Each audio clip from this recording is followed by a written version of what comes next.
Perkenalkan, nama saya Muhammad Rizky Hidayatullah dari Universitas Siddhartha Pasuruan.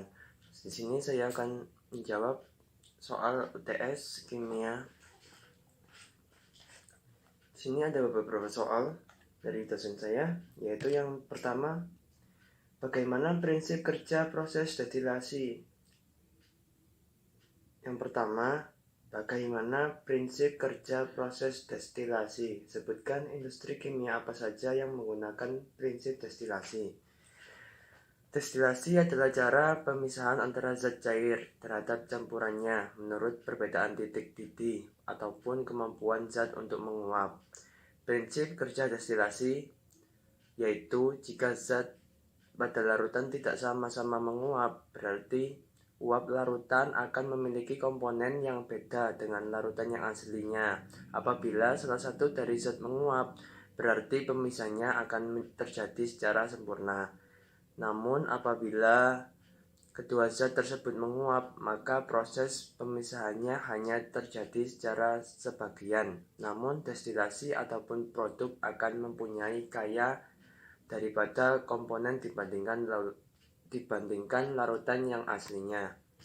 Contoh industri yang menggunakan proses destilasi ialah minyak bumi, industri gas, industri alkohol, dan lain-lain. Nomor 2, sebagian besar industri kimia menggunakan katalis dalam proses produksinya. Jelaskan bagaimana peran katalis dalam proses produksi serta pengaruhnya terhadap efisiensi industri. Dalam bidang industri, katalis digunakan untuk mempercepat reaksi kimia tanpa harus menaikkan suhu ataupun mengganggu kesetimbangan kimia. Penggunaan katalis dapat mereduksi biaya produksi dan juga menghemat energi. Dalam biaya industri, katalis digunakan dalam pembuatan asam sulfat dan juga amonia. Yang nomor 3, jelaskan prinsip kerja absorpsi pada industri kimia serta sebutkan proses industri kimia apa yang melibatkan proses absorpsi. Prinsip kerja absorpsi. Terjadinya absorpsi dikarenakan adanya ketidakstabilan atau dalam bahasa ilmiah dinamakan residual force pada permukaan suatu zat absorben, di mana adanya kestabilan itu membuatnya cenderung berkaitan dengan zat lain, cocok untuk mencapai kestabilan. Absorpsi dalam industri. 1.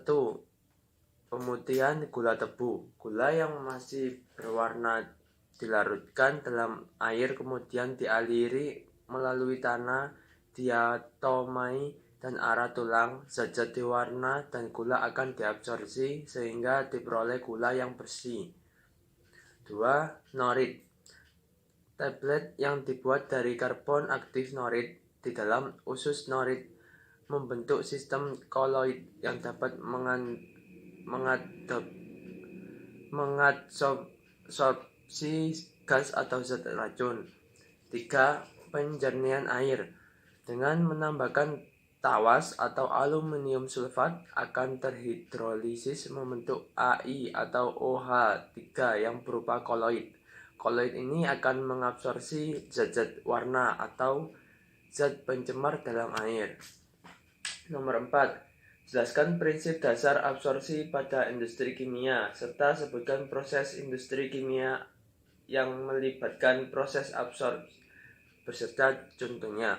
Prinsip kerja absorpsi merupakan proses yang terjadi ketika suatu komponen gas atau absorbat berdifusi ke dalam cairan absorben dan membentuk suatu larutan. Prinsip dasar dari absorpsi adalah memanfaatkan besarnya difusivitas molekul-molekul gas pada larutan tertentu dan dapat dilakukan pada gas-gas atau cairan yang relatif berkonsentrasi rendah maupun yang berkonsentrasi tinggi atau konsentrat. Absorpsi dalam industri. Absorpsi dalam industri digunakan untuk meningkatkan nilai guna dari suatu zat dengan cara merubah fasenya. Contohnya, 1. Proses pembuatan formalin. 2. proses pembuatan asam nitrat.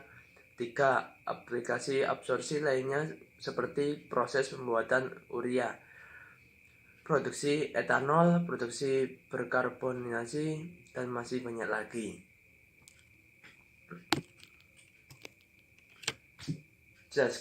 Nomor 5. Jelaskan diagram alir pembuatan asam sulfat dan jelaskan reaksi kimia yang terjadi pada proses tersebut.